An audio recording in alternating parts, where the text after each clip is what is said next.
오늘 우리에게 주시는 하나님의 말씀은 고린도전서 12장 1절에서 7절 말씀입니다. 형제들아, 신령한 것에 대하여 나는 너희가 알지 못하기를 원하지 아니하노니 너희도 알거니와 너희가 이방인으로 있을 때에 말 못하는 우상에게로 끄는 그대로 끌려갔느니라.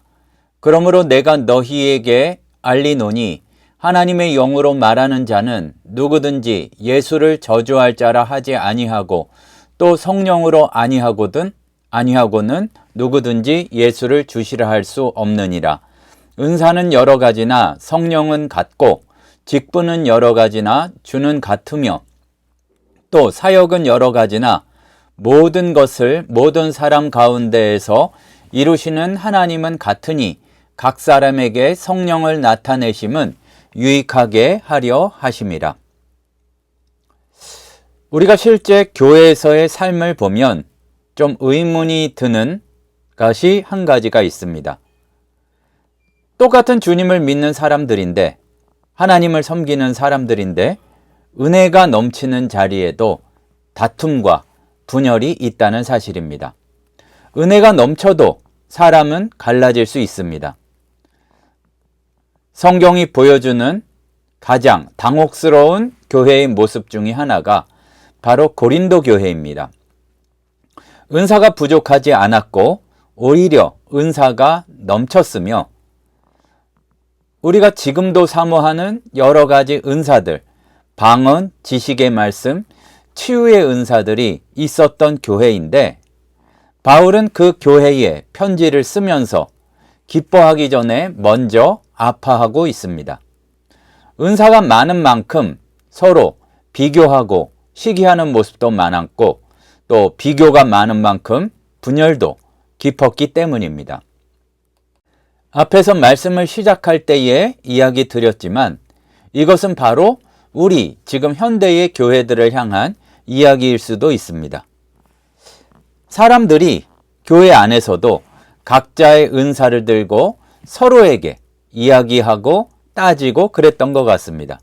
너는 나보다 못하고 나는 너보다 낫고 또 은혜를 받은 것을 가지고 우열을 가렸고 또 사실은 선물로 주어진 것인데 서열까지 매겼던 것 같습니다.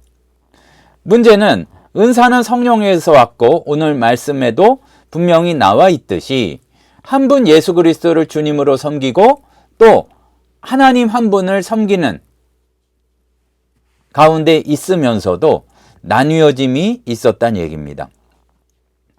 고린도 전서의 이 말씀이 낯설지 않다는 사실이 오늘의 우리를 불편하게 합니다. 믿음이 깊어지기를 원한다고 하면서도 또 기도와 말씀을 사모한다면서도 마음속 깊은 곳을 우리가 들여다보면 그 모든 이야기 가운데 바램 아래에 하나의 계산이 있는데 그것은 내가 드러나고 내 인생이 어떻게 이득을 취할 것인가. 너무 그것을 안 좋게만 이야기하는 것인지 모르지만 세상에서 사람들이 품고 있는 욕망과 조금도 다르지 않은 그것이 우리 마음속에도 교회 안에서도 자리 잡고 있는 경우가 많이 있습니다. 신앙의 언어를 쓰고 있지만 마음의 중심은 여전히 나에 머물러 있고 기도하는 자세를 취하고 있지만 속으로는 마치 하나님과 거래하듯이 생각하는 마음이 우리 가운데 있지 않은지 돌아보게 됩니다. 사도 바울은 바로 이러한 모습을 가지고 있던 고린도 교회의 성도들에게 그리고 넘어서 오늘날의 우리에게 말씀을 전하고 있는 것입니다. 형제들아, 신령한 것에 대하여 나는 너희가 알지 못하기를 원하지 아니하노니 분열하고 나누는 모습은 육적인 모습인데 신령한 은사를 대하는 우리의 마음이 회복이 되고 제대로 되면 그 본질을 알게 될 것이다 그 얘기입니다. 말씀에 처음 나오는 표현에 주목해야 합니다. 사도 바울은 은사라고 말하기 전에 먼저 신령한 것에 대해서 말하고 있습니다. 쉽게 풀어서 이야기하자면 성령에 속한 것, 성령에게서 온 것이라는 얘기입니다. 은사는 신령한 것 중에 하나이고 그 자체가 곧 신령한 것은 아닙니다. 강한 은사를 가지고도 육신에 매여 살면 자기만 생각할 수도 있고 자기만 생각하면 서로가 서로에게 대적하고 분열이 이루어질 수밖에 없다는 얘기입니다. 바울은 신령한 것을 말하면서 곧바로 예전의 모습, 과거를 다시 기억시키고 있습니다. 이방인으로 있을 때에 말 못하는 우상에게로 끌면 그냥 그대로 끌려가지 않았느냐. 이 응답하지 못하는 우상을 이야기하면서 말도 없고 듣지 않고 또 가르치지도 못하는 그 앞에서 사람들이 무릎 꿇고 무엇인가를 간절히 구하고 있는데 이것은 비록 우상을 섬기고 있지 않을지도 모르지만, 그러니까 우상을 섬기고 있지 않다고 생각할지도 모르지만 우리에게도 하는 말씀이기도 합니다. 우리가 비록 형상으로 만든 우상을 섬기지는 않을지 모르지만 세상이 머리 숙이고 세상이 이렇게 숭배하는 그대로 다른 사람들도 절을 하는 그런 가치에 똑같이 섬기고 그런 것들을 우선적으로 하고 있는 모습이 아닌지 말씀을 통해 비춰보아야 할 것입니다.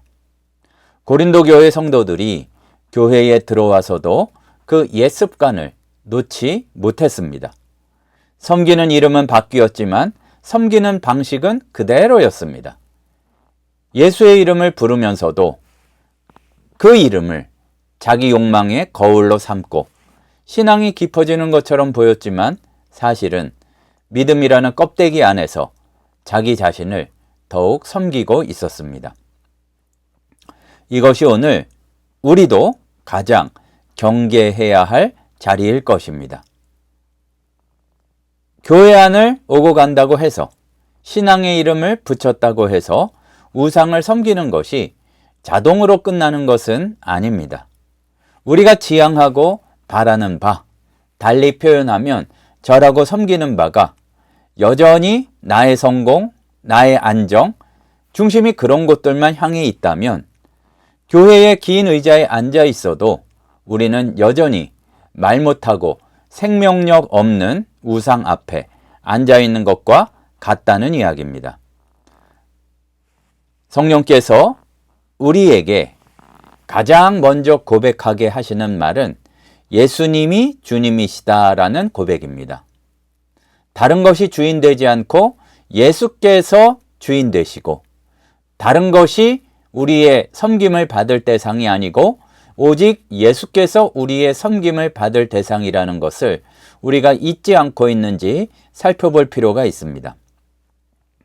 더 이상 내가 내 인생의 주인이 아니고 내 삶의 방향을 결정할 권한도 이제는 내 손에 있지 않다는 고백이 우리에게도 있어야 할 것입니다.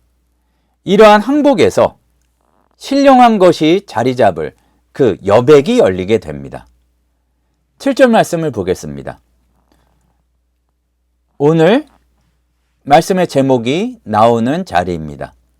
각 사람에게 성령을 나타내심은 유익하게 하려 하십니다. 이 유익하게 하려 하심이라, 이 유익이라는 단어를 우리는 조금 더 깊이 묵상해 보아야 합니다. 이 말씀은 원래 함께라는 뜻을 가진 그 접두어와 열매 맺다는 것이 하나로 합쳐져서 만들어진 표현입니다. 무슨 얘기냐 하면은 나 혼자 커지고 나 혼자 열매 맺으라고 하면은 그것은 유익이 없는 것이고 하나님의 계획 안에 공동체가 서로 함께 열매 맺도록 하는 것이 바로 성령님의 역사라는 이야기입니다. 사도 바울은 4절부터 6절까지 다양한 모습과 하나된 모습을 나란히 보여주고 있습니다. 은사는 여러 가지지만 성령은 같다. 우리가 맡아서 하는 직분은 여러 가지지만 주님은 한 분 주님이시다. 사역은 여러 가지지만 하나님은 같은 분, 한 분 대신 하나님 뿐이다. 말하는 방식은 조금씩 달라졌지만 하고자 하는 표현은 사실은 하나입니다. 겉은 다양할지라도 속은 하나고, 몸으로 따지자면 손이 다르고 발이 다르고 눈이 다르지만 결국은 한 몸을 이룬다. 교회에 대해서 이야기를 하자면 우리에게 주어진 은사의 모습은 서로 다르지만 그 모든 은사가 흘러가야 할 자리는 하나, 한 몸의 건축으로 세워지는 것이고 공동체가 열매 맺게 되는 것입니다. 우리가 잘 알고 있는 에베소서 2장에서는 이것을 집을 세우는 건축의 언어로 우리에게 다시 들려줍니다. 예수 그리스도 안에서 건물마다 서로 연결해서 주 안에서 성전이 되어가고, 요새 교회는 대부분은 큰 건물 하나로 이루어진 경우가 많지만 성전은 훨씬 여러 건물들이 이렇게 이루어져서 하나의 성전을 이루는 모습이었습니다. 우리도 성령 안에서 하나님께서 거하시는 처소가 되기 위해서 바로 함께 지어져 가는 존재라는 것을 전하고 있고, 우리도 그것을 잊지 말아야 합니다. 그러니까 내가 세워지기 위해서는 다른 이들이 바로 서고 있는가를 살펴볼 수 있어야 하고, 그리고 함께 세워지지 않으면 나 역시 세워질 수 없다는 것을 알아야 할 것입니다. 우리의 믿음을 근본에서부터 다시 살펴볼 필요가 있습니다. 우리는 종종 믿음, 신앙을 나의 성장, 내가 커지는 것으로만 이해하는 경우가 많이 있습니다. 내가 깊어지고, 내가 넓어지고, 내가 높아지기를 구하지만 그것만이 아니라는 것입니다. 그런 모습도 필요하죠. 하지만 본문이 말하는 신령한 삶이란 거기서 멈추지 않고 내가 잘하는 것만이 아니라 여럿이 하나가 되어서 이루어지고 세워지는 성전되는 그 모습이 없으면 진정으로 성장이 아니고 내 믿음이 내 안에서만 무르익다가 말면 하나님의 의도를 전부 이루지 못한 것이라는 얘기입니다.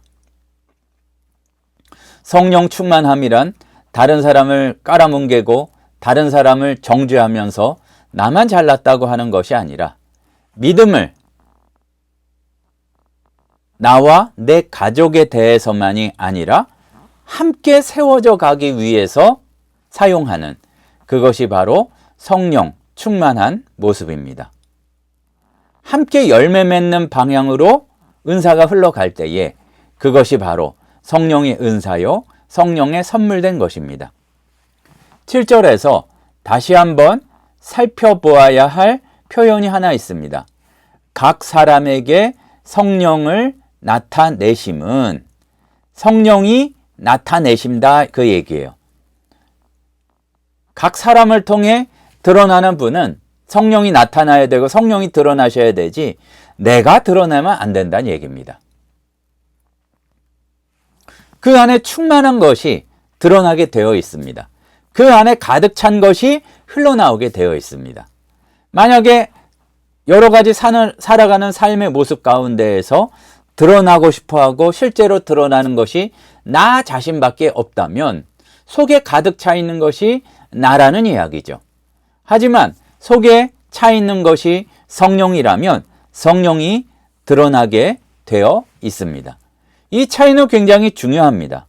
우리가 여러 가지 모습으로 또 여러 가지 은사로 나를 드러내는 도구로만 사용한다면 그것은 절대로 성령 충만한 모습이 될 수가 없죠. 내 능력, 영성, 믿음, 헌신이 얼마나 대단한가로만 보이려고 한다면 그것은 내 안에 내가 충만하다는 이야기란 말씀입니다. 그렇게 되면 우리가 믿음의 자리, 교회의 공동체도 경쟁의 자리가 되기가 쉽습니다. 내가 드러나지 않아도 성령님께서 드러나신다면, 내가 숨겨져 있는 것 같아도 그리스도의 영광이 더 찬란하게 드러난다면 그게 바로 성령 충만의 모습이요, 그리스도 안에서의 공동체의 모습입니다. 또 한 가지 기억해야 될 것은 성령이 각 사람에게 나타나셨다 그 얘기입니다. 성령은 모든 지체를 통해서 자신을 드러내시고 또 각 지체에게 맡기신 모습이 그 사명이 있고 각 지체를 통해서 드러내시는 모습이 있습니다. 다 다를 수 있죠. 방식이 다릅니다. 누구의 자리는 가르치는 것이고 어떤 사람은 위로하는 데 앞장서고 잘 섬기고 또 조용히 그러나 끊이지 않고 기도하는 모습으로 이렇게 다른 형태로 섬기지만 본질은 같다는 얘기입니다. 우리는 다른 모습 때문에 자기에 대해서 실망하고 다른 사람을 부러워하는 것을 넘어서 시기하고 질투하는 경우도 많이 있지만 성령님이 드러나시는 자리라면 아무리 작아 보이는 자리라 할지라도 거룩한 성령님이 역사하시는 통로임을 우리는 놓치지 말아야 할 것입니다. 다시 한번 기억하자면 내가 엄청나게 커져야 큰 열매가 되는 것이 아니고 큰 결과인 것이 아니라 가장 필요하고 적절한 자리에 내가 있다면, 나를 사용하신다면 그 열매들이 맺혀져서 주님께서 뜻하시는 최종적인 그러한 결과들이 나오게 되는 것입니다. 별것 아닌 것처럼 보인다 할지라도 따뜻한 말 한마디나 드러나지 않는 작은 수고가 주의 뜻을 이룹니다. 눈에 보이지도 않던 작은 것들이 맞물려서 커다란 성전을 지어져 가게 되어 있다는 얘기입니다. 오늘 말씀이 묻는 질문은 하나로 이렇게 집중됩니다. 과연 나의 믿음은 신령한가? 아니면 육적인가? 신령하다는 것은 신비로운 체험이 아니라 성령 인도하심의 아래 서고 그것을 통해서 함께 열매를 맺어져 가는 것입니다. 함께 열매를 맺혀져 가기 위해서는 나에게만 집중하는 것이 아니라 다른 이를 향한 사랑, 다른 이를 향한 관심과 기도가 있어야 될 것입니다. 우리가 이번 한 주에 만나게 되는, 살아가게 되는 삶 가운데에서 이 질문을 놓치지 않게 되기를 바랍니다. 나만을 위해 애썼는가? 나만을 위해서 신경 썼는가? 아니면은 함께 열매 맺게 하시려는 성령님의 뜻을 함께 추구하였는가? 그리고 약한 자들, 기도가 필요한 사람들, 도움이 필요한 사람들을 향해서 나의 것을 내주었는가? 그것을 확인할 수 있는 우리가 되기를 소원합니다. 이러한 함께하는 복, 함께 열매 맺혀져 가는 행복을 누릴 수 있는 한 주간이 되시기를, 또 그리고 우리의 삶이 되시기를 주님의 이름으로 소원합니다. 기도하시겠습니다. 사랑의 하나님 아버지, 불안하여서 이기적이고 이기적이어서 다른 사람을 시기하고 심판하고 판단하며 그렇게 하여서 서로가 서로에게 원수가 되어버리는 그런 데에 빠질 때도 많았음을 주님께 고백드립니다. 성령 충만하여서 그리스도의 몸된 지체임을 깨달아서 다른 이들을 돌아보고 사랑하며 아름다운 열매를 맺어져 가는 저희들 되도록 은혜 내려 주시옵소서. 지금은 우리 주 예수 그리스도의 은혜와 하나님 아버지의 크신 사랑하심과 성령님의 충만 인도하시는 은혜의 역사가 비록 내가 확실히 드러난지는 잘 모른다고 할지라도 함께 지어져 가고 함께 열매 맺혀져 가는 그 아름다운 삶을 살기를 소원하는 신우회원들, 성도들 머리 위에 이제로부터 영원토록 함께 있을지어다. 아멘.